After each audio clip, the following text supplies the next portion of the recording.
के साथ तरन्नुम जहां शेख। चलिए तो अब आपको दिखाते ग्राउंड जीरो से ग्राउंड रिपोर्ट।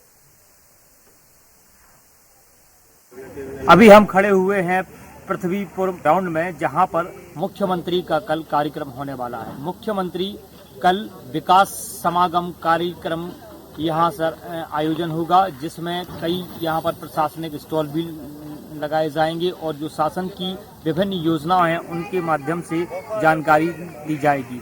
कल मुख्यमंत्री लगभग दोपहर 1 बजे के आसपास पृथ्वीपुर में उनका आगमन हो रहा है। उसके साथ ही पृथ्वी पर जो विधानसभा सीट है उस पर एक जो बड़ी जीत हुई है उसको लेकर के यहाँ जनता का साथ में धन्यवाद भी करेंगे। और इसी के साथ जो आप कार्यक्रम स्थल यहाँ देख रहे हैं, यहाँ पर तमाम अधिकारी गण उपस्थित हैं, जो कल की तैयारियों को विशेष रूप साज सज्जा की जा रही है। लोगों के बैठने की व्यवस्था की जा रही है, साथ ही प्रशासनिक टेंटों का भी यहाँ पर व्यवस्था की जाएगी।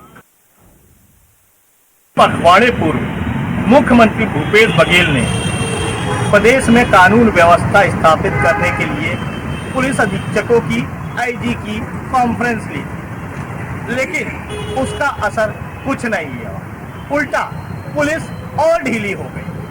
अब एक बार फिर भूपेश बघेल ने अपने तेवर दिखाते हुए दो टूक कहा है कि सुधर जाओ वरना मुझे सुधारना आता है। देख सकते हैं जिस तरीके से यहाँ पर छत्तीसगढ़ में पुलिस को सुविधाएं बढ़ाई जा रही है राज्य सरकार की तरफ से, लेकिन पुलिस है कि अपने पुरानी परंपरा पर अब भी काम करती नजर आ रही है। बात वसूली की हो या किसी भी तरह के कर्तव्य के पालन की, तो कहीं भी पुलिस की कर्तव्य पालन नजर नहीं आ रहा है, जिसकी वजह से राजधानी समेत पूरे प्रदेश भर में चाकूबाजी की घटनाओं से लेकर हुक्का बार तक खुलेआम धड़ल्ले से चल रहे हैं। एक तरफ तो मुख्यमंत्री ने हुक्का बार पर प्रतिबंध लगाया है, लेकिन इनके संरक्षण में हुक्का बार पूरी तरह से संचालित हो रहे हैं। अब देखना यह है कि मुख्यमंत्री की धमकी का असर कितना होता है और पुलिस में कितना सुधार आता है। मध्य प्रदेश में आज से वैक्सीनेशन महाअभियान की शुरुआत हुई है। 5वें चरण की यह शुरुआत है और इस वक्त हम वैक्सीनेशन सेंटर में मौजूद है।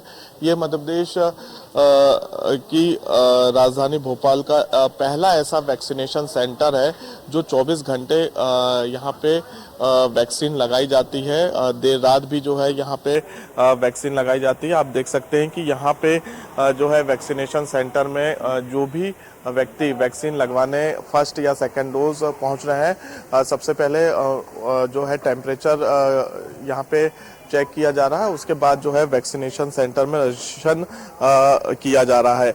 आज जो सरकार की तरफ से टारगेट रखा गया है वो तकरीबन 23 लाख लोगों को टीका लगाने का लक्ष्य रखा गया है। इसके साथ ही प्रशासन और सरकार की तरफ से ऐसे लोगों की भी सूची तैयार की गई है मध्य प्रदेश में जिन्होंने कोविड का टीका नहीं लगवाया है, चाहे वो फर्स्ट डोज हो या सेकंड डोज हो, क्योंकि अब ये देखा जा रहा है कि दूसरी लहर के बाद जो वैक्सीनेशन सेंटर है वो पूरी तरीके से खाली है और तीसरी लहर दस्तक ना दे, हम तीसरी लहर से निपटे। सरकार प्रशासन पूरी तैयारी में जुटा हुआ है, लेकिन लोगों की लापरवाही की वजह से कहीं ना कहीं तीसरी लहर दस्तक दे सकती है और इससे रोकने के लिए लगातार जो है वैक्सीनेशन महाअभियान की शुरुआत की जा रही है। मध्य प्रदेश में ये 5वें चरण की शुरुआत है और इस कड़ी में अगर देखा जाए तो 17 नवंबर, 24 नवंबर और 1 दिसंबर को जो है दोबारा वैक्सीनेशन महाअभियान किया जाएगा। इसमें स्वास्थ्य विभाग के साथ महिला बाल विकास विभाग, स्कूल शिक्षा, उच्च शिक्षा, राजस्व, वन विभाग के जो अधिकारी हैं वो टीकाकरण की जिम्मेदारी संभालेंगे। यहाँ पे कुछ वॉलंटियर हैं, हम उनसे भी बातचीत करेंगे। सर, अभी तक सुबह से देखे जाए तो कितने लोगों ने टीका लगवाया? अभी 35 लोग हो चुके हैं। 35। अब पहले की अपेक्षा थोड़ी कम भीड़ देखी जा रही है? जी सर, पहले से थोड़ा कम। क्या लगभग सभी लोगों का हो चुका है सर। यहाँ पे दोनों डोज लग रहा था, कोवैक्सीन और कोविशील्ड दोनों डोज लग वैक्सीन 24 आवर लग रहा है। बिल्कुल। मध्य प्रदेश की राजधानी भोपाल में 500 वैक्सीनेशन सेंटर बनाए गए हैं। इसके साथ ही पूरे मध्य प्रदेश में जो है 10,000 से अधिक वैक्सीनेशन सेंटर है और जो लक्ष्य रखा गया है वो 23 लाख से अधिक है। महाअभियान है जिसको लेकर जिला प्रशासन ने बृहद तैयारियां की थी। 2.5 लाख लोग गुना जिले में सेकेंड डोज के लिए रह गए थे, जिनका टारगेट रखा गया था। 40,000 वैक्सीन लगवाने का टारगेट प्रशासन ने रखा था। आज हमारे साथ जिलाधीश महोदय फ्रैंक नोबल ए साहब हैं, हम इनसे जानना चाहेंगे क्या व्यवस्थाएं आज की गई थी और महाअभियान कैसा रहा।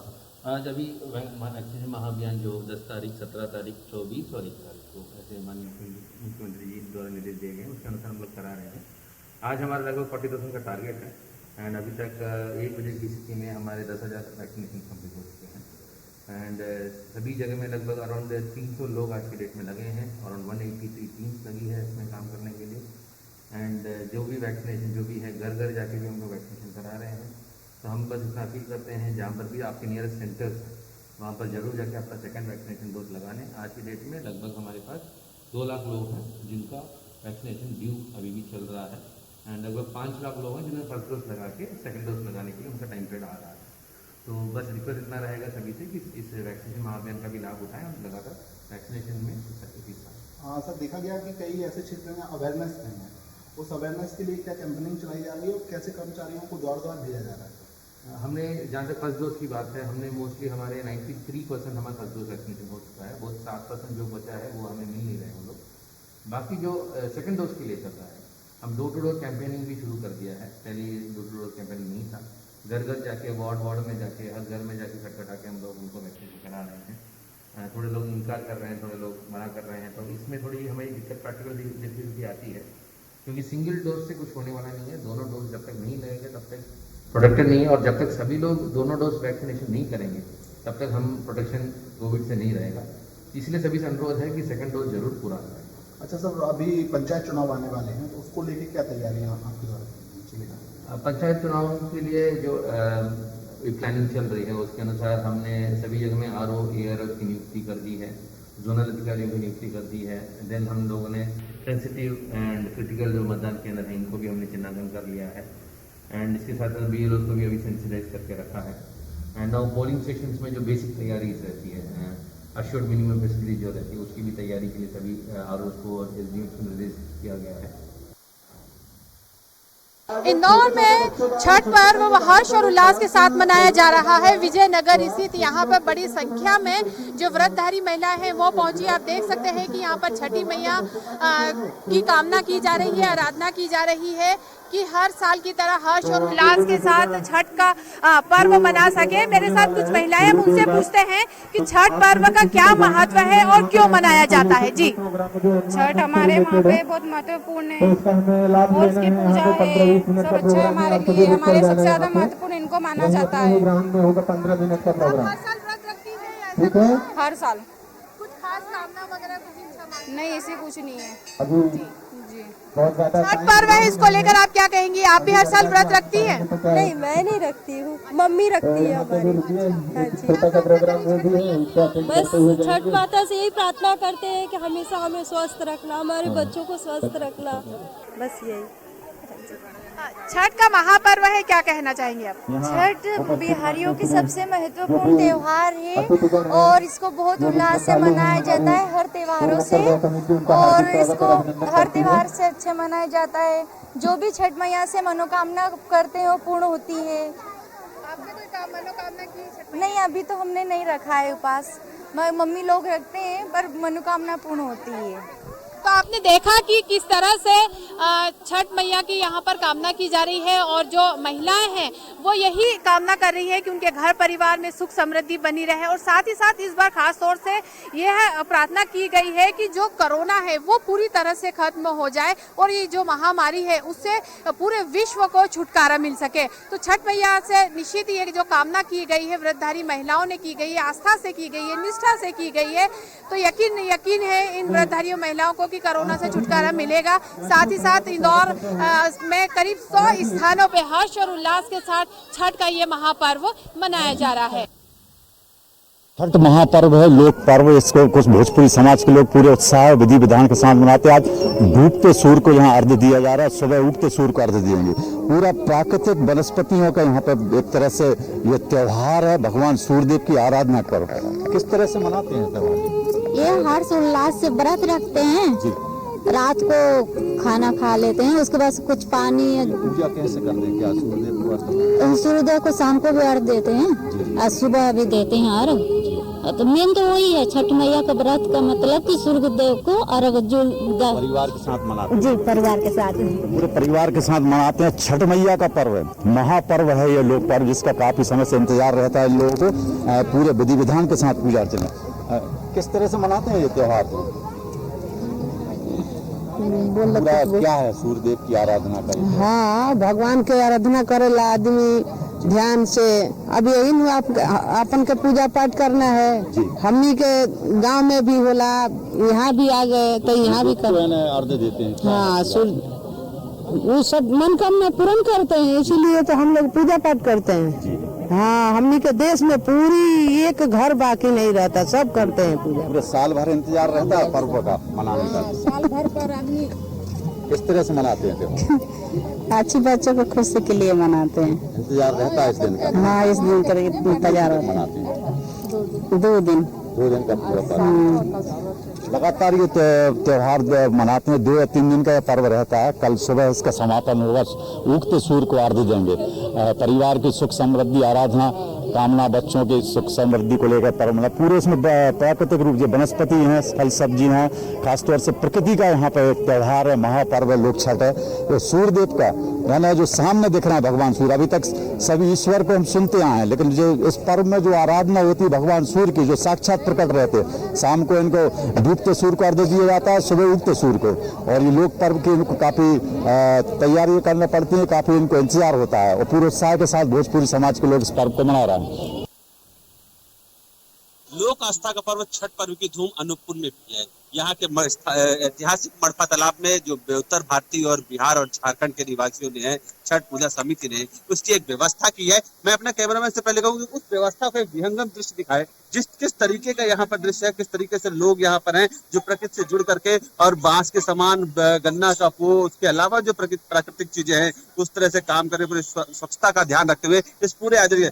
कुछ लोग हमारे साथ हैं जो इस पर्व को बनाते हैं। हम सबसे पहले उन्हीं से बात करेंगे, किस तरीके से पहले हम लोग शरीर को शुद्ध करते हैं, उसके बाद में खरना करते हैं, उसके बाद षष्ठी के दिन पहला अर्घ देते हैं, सप्तमी के दिन दूसरा अर्घ देकर मनोकामना को पूर्ण करके अपने घर। डूबते सूर्य के अर्घ का ये पहला त्योहार है, क्या संदेश देते हैं कि डूबते सूर्य को अर्घ देकर के क्या संदेश देते हैं? सूरज को क्यों अर्घ दिया जाता है? पहले डूबते हुए सूरज को अर्घ देते हुए ये क्या कहा जाता है ना कि मैं आज शाम को अर्घ में दे रही हूँ, और उसके बाद सुबह में उगते हुए सूरज से मैं अपना मनोकामना पूर्ण करके अपने फल मांग कर।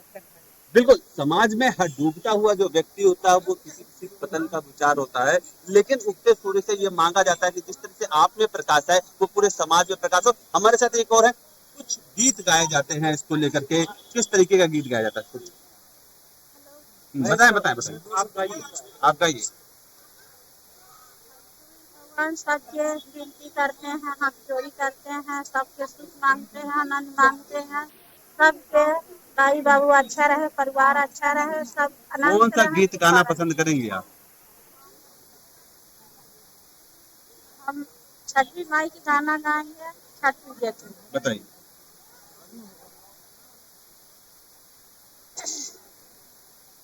सूरज बाबा के दिहाले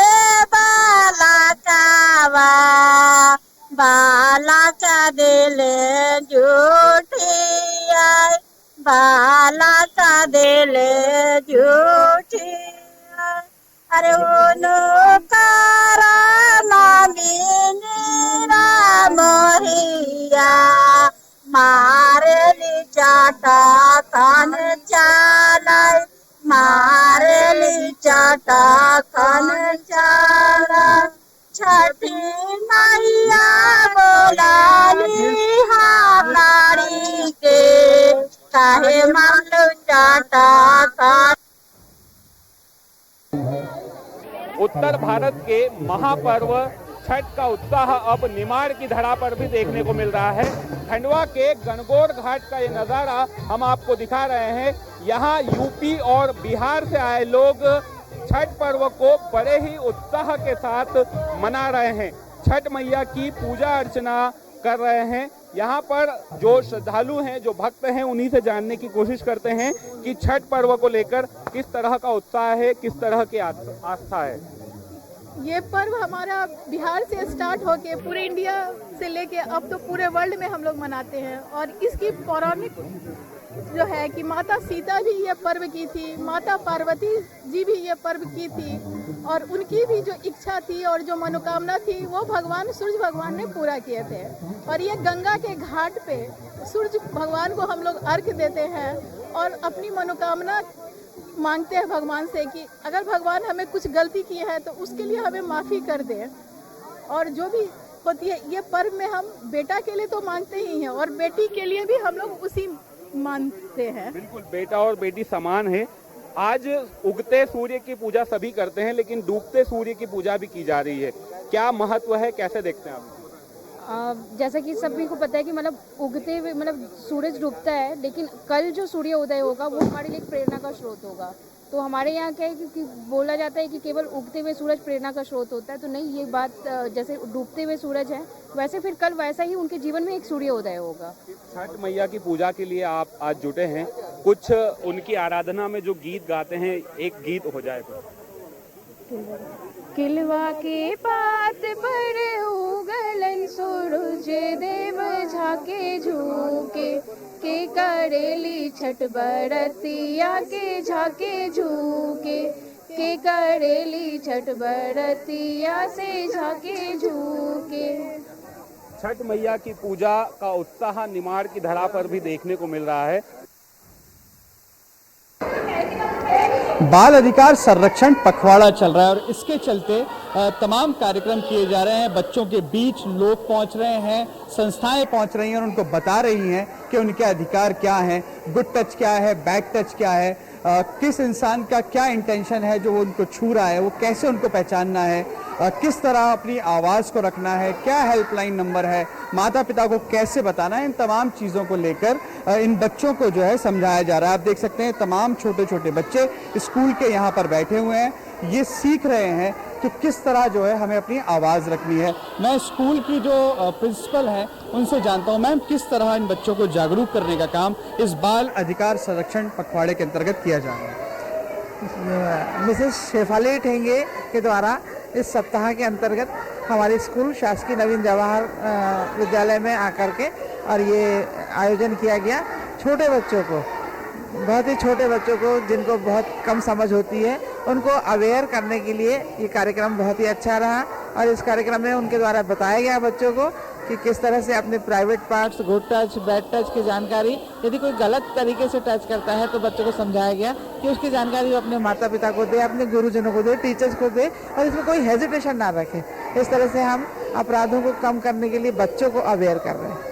देखिए, बिल्कुल बच्चों को अवेयर करने के लिए प्रोग्राम चलाया जा रहा है। बच्चे जो है कविता पाठ के जरिए सीख भी रहे हैं। अब मैं जरा इनसे जानता हूँ, बच्चों से जानता हूँ क्या इन्होंने सीखा। बेटा ये बताइए, किस तरह ये जो मैडम आपको समझा रही हैं, क्या समझ में आया आपको? समझ में आया कि गुड टच, बैड टच जो करता है तो अपने मम्मी पापा को जाके बताना चाहिए या फिर टीचर से शेयर करना चाहिए। आपको क्या समझ में आया? अच्छा बुराई का साथ देना चाहिए। जो अपन को कुछ करता है तो चॉकलेट देता है तो अपन को नहीं लेना चाहिए। और आप बताओ, आपको क्या समझ में आया? हमको नो गो टेल। नो। चलिए देखिए, ये बच्चियों ने बड़ा अच्छे तरीके से बताया है। इन्होंने बताया कि क्या गुड टच है, क्या बैड टच है, इसकी जानकारी इनको दी जा रही है। अपने बच्चों, अपने पेरेंट्स को किस तरह इन्हें बताना है, अपने गुरुओं को किस तरह इन्हें बताना है। बाकायदा जो है इनको चाइल्ड हेल्पलाइन नंबर जो है बच्चों को रटाया जा रहा है इस संस्था द्वारा। तो एक अच्छी बात है, क्योंकि हम देखते हैं कि बाल शोषण के जब मामले सामने आते हैं तो बेहद दिल दुखता है। तो इन तमाम चीज़ों से, इन जागरूकता अभियानों से जो है ये बच्चे जागरूक होंगे और अपनी सुरक्षा खुद कर सकेंगे। हम छतरपुर के यहाँ पर पन्ना नाका पर स्थित है जो खाद वितरण केंद्र लगा हुआ है। यहाँ पर आप भारी संख्या में देख रहे होंगे कि किसान मौजूद है और हम इंडिया न्यूज के माध्यम से दिखाना चाहते हैं कि किसान के लिए खाद की किल्लत लगातार होती जा रही है और पिछले कुछ दिनों से जब से बरसात हुई तब से लगातार किसान किल्लत है। जी क्या नाम है आपका? क्या नाम है? हम गया पर खाद नहीं मिलेगा। खाद नहीं मिलेगा? हाँ गया पर। कब से इंतजार कर रहे हैं? हम सब कहाँ से आए थे? पहला से। कितने दिन हो गए आपको यहाँ पे आते हुए? यहाँ पे खाद लेने के लिए? आज ही आए। आज ही आए? कब से क्या समस्या जा रही है? हमको गए थे हम मूड बूढ़ा से बच गए, बूढ़े आदमी सब भागे झाड़े हो गए। आप देख रहे हो कि जो व्यवस्था होनी चाहिए थी यहाँ पे खाद को लेकर के, वो व्यवस्थाएं नहीं देखने को मिल रही है।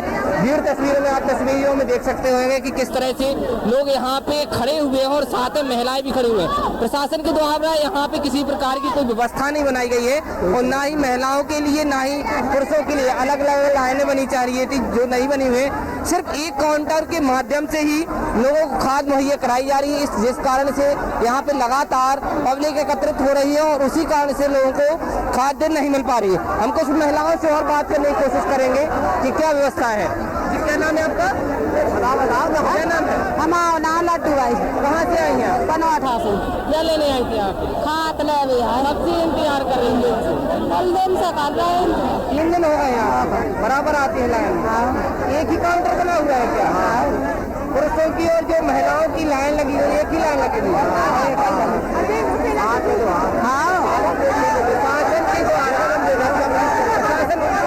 आप तस्वीरों में देख रहे हो किस तरह से धक्का मुक्की की जा रही है। यहाँ पर महिलाएं भी मौजूद हैं और पुरुष भी मौजूद हैं, लेकिन प्रशासन की लापरवाही यहाँ पे कहीं ना कहीं कही जा सकती है कि प्रशासन के द्वारा सिर्फ एक काउंटर बनाया गया है जिसमें महिला किसान भी आ रही है, पुरुष किसान भी आ रहे हैं, लेकिन उनके लिए व्यवस्था न होने के कारण यहाँ पे घींचातानी चल रही है और खाद मुहैया नहीं हो पा रही है, जिस कारण से अभी कुछ समय पहले किसानों के द्वारा हाईवे को जाम भी किया गया था और उन्होंने एसडीएम से अनुरोध किया था कि यहाँ पे कम से कम 4 काउंटर बनाए जाने चाहिए। शहडोल जिससे मात्र 5 किलोमीटर दूर पर स्थित है, ये कल्याणपुर ग्राम है और यहाँ पे अटल कामधेनु गौ सेवा संस्थान यहाँ पे मौजूद है, जो कि समाज सेवी और कुछ यहाँ के युवा जो मिलकर यहाँ पे इनको बनाए हैं। जितने भी शहर हो या गांव हो या शहडोल जिले के आसपास हो, आवारा मवेशी घूमते हैं या आवारा कुत्ते घूमते हैं जो दुर्घटनाग्रस्त हो जाते हैं, उनकी लाके यहाँ सेवा सत्कार करते हैं, उन्हें भोजन मुहैया कराते हैं। कुल मिलाकर देखा जाए तो जो युवा है यहाँ के 11 शक्ति युवा टीम है, कुछ शहडोल के समाज सेवी हैं जो इस पूरे कार्य में लगे हुए हैं। कहीं ना कहीं जिस उम्र में लोग यहाँ से यहाँ पर घूमते हैं, मोबाइल चलाते हैं, वाहन चलाते हैं तेज गति से, लेकिन इस तरह कुछ युवा यहाँ शहडोल जिले के हैं जो इस तरह के काम करते हैं, कहीं पुण्य काम करते हैं। जो इससे जुड़े लोग हैं, गौरव जी उनसे बात करते हैं कि कितने वर्ष से संचालित संस्था आपकी है और किस तरह से प्रेरणा मिली आपको। हमारे साथ मौजूद है गौरव, जिनसे बात करते हैं। गौरव, बताएं कि ये जो आपको प्रेरणा कैसे मिली कि इस तरह काम करने की, गायक की जिस समय में उम्र में लोग घूमते हैं, बाइक चलाते हैं, मोबाइल चलाते हैं और आपको इतने पुण्य काम कर रहे हैं, बताइए इसके बारे में। जी, कहीं ना कहीं ये माता पिता का संस्कार है और कहीं ना कहीं माता पिता से ही प्रेरणा मिली है। और जो सड़क में बहुत सारी लावारिस गौ माता अपने शहर बस में करीब 3500 लावारिस गौवंश हैं, जो 90% है शहर की टोटल गौवंशों की संख्या का। तो ऐसी कंडीशन में जब अगर इनका एक्सीडेंट हो जाता है, घायल हो जाए, बीमार हो जाए, तो ना तो पशु चिकित्सालय में एडमिट करने की व्यवस्था है और पशु चिकित्सालय में केवल उन्हीं पशुओं का इलाज होता है जब कोई गार्जियन बन के उस पशु को वहां पे ले जाते थे। तो बड़ा तकलीफ होता था जब हम ऐसे गुजर गए और कोई गाय बैल तकलीफ में है, तो एक एक गाय का ऐसे करना, उपचार करना शुरू किया हमने। फिर यहाँ पे झोपड़ी बना के काम करना शुरू किया। सोशल मीडिया के माध्यम से हमारा काम लोगों तक पहुंचा और आज ये पूरा शेल्टर और जो भी व्यवस्था समाज सेवियों की मदद से हमें कोई वाहन दे दिया, कोई दवाई, कोई भूसा, कोई चारा, कोई पैसा दे दिया। तो आज हमारे संस्थान में हम लोग एक 10-11 सदस्यीय टीम है और ना केवल शहडोल के अलावा धनपुरी, संजय नगर, देवराहा, पटना, उमरिया, पाली उमरिया, सिंगरौली, रीवा में भी संस्थान के माध्यम से हम जो दुर्घटनाग्रस्त घायल बीमार गाय हैं वहाँ उनके उपचार और उनके संवर्धन का प्रयास हम लोग कर रहे हैं। इंडियन उससे कृष्णा तिवारी, शहडोल।